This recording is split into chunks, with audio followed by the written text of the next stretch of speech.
eh, sambil menunggu suasana politik lebih kondusif, kita ya lupakan sejenak, kita menyanyikan lagu-lagu yang menimbulkan rasa cinta terhadap tanah air. Jadi ini penggalan lagu yang diciptakan oleh Muladi, eh, satu tokoh eh, dalam sejarah Indonesia yang pernah menjadi Menteri Penerangan zaman Soekarno kalau tidak salah. Tolong dikoreksi kalau saya salah. Jadi penggalan lagunya begini: padi mengembang, kuning merayu, burung-burung bernyanyi gembira, tanah airku tumpah darahku, tanah yang subur, kaya makmur. Kurang lebih penggalannya seperti itu.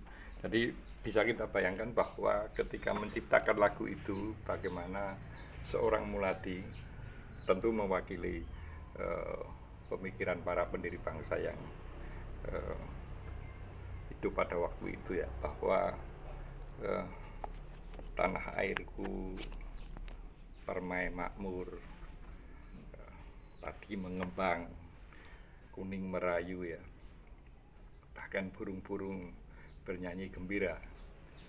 Tapi kalau sekarang ya terpaksa kita harus kembali pada realitas yang sekarang kita hadapi, di mana harga beras naik, ya. Kemudian saya sampai pada satu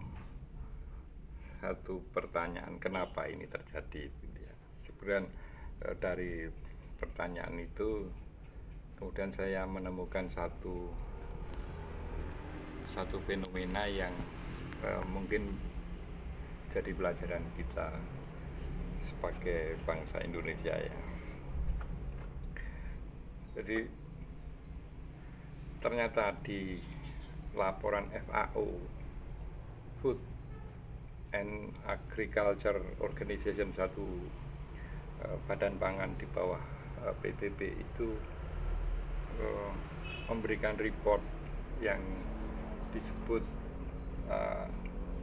Global Food Security Index, jadi indeks keamanan pangan global, secara global. Jadi ada 113 negara, kemudian dibuat indeks, dan kita Indonesia berada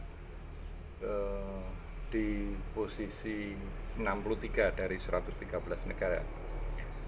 Jadi angka indeks kita di bawah rata-rata negara-negara yang di report oleh FAO tadi, ya.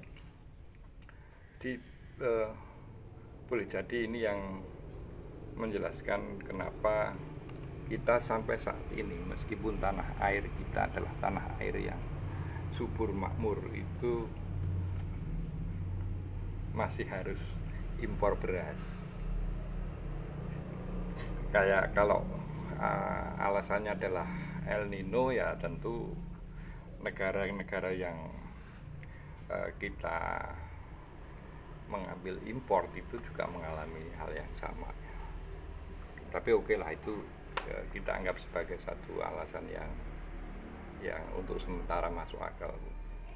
Nah, kemudian dikaitkan dengan food estate atau lumbung pangan, yang itu barangkali sebagai satu upaya untuk melihat posisi Indonesia dari sisi ketahanan pangan sebagaimana dilaporkan oleh FAO itu, ya sampai sekarang juga belum nampak hasilnya, ya.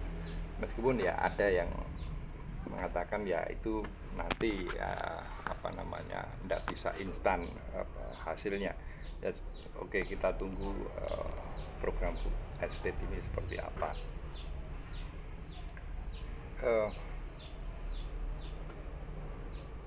Indeks ketahanan pangan kita nomor 63 dari 113 negara. Itu kalau dilihat, jadi ada 4 komponen untuk menentukan indeks ketahanan pangan, yaitu ketersediaan, keterjangkauan, kemudian kualitas dan keamanan, kemudian sustainability atau keberlanjutannya.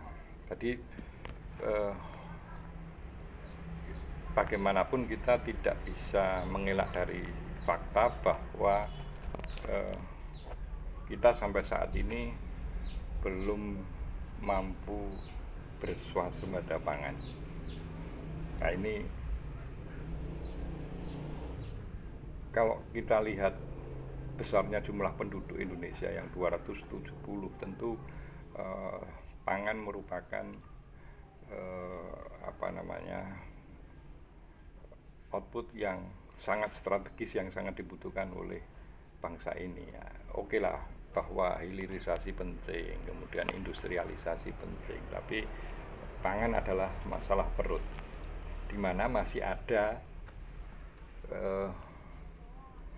contoh klasik, masih ada penduduk miskin yang berjejal di 325 stadion sepak bola sekapasitas JIS atau GBK, Gelora Bung Karno.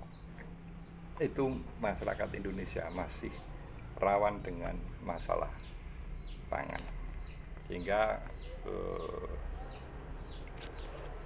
bolehlah kita berobsesi untuk segera memasuki negara modern dan sebagainya, tapi pangan harus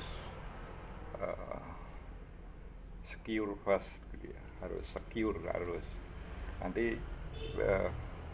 biar indeks ketahanan pangan kita di level global itu juga meningkat. Kalau sekarang kita berada di bawah rata-rata indeks global, jadi kalau misalnya indeks global itu rata-ratanya 70, kita berada di bawah itu.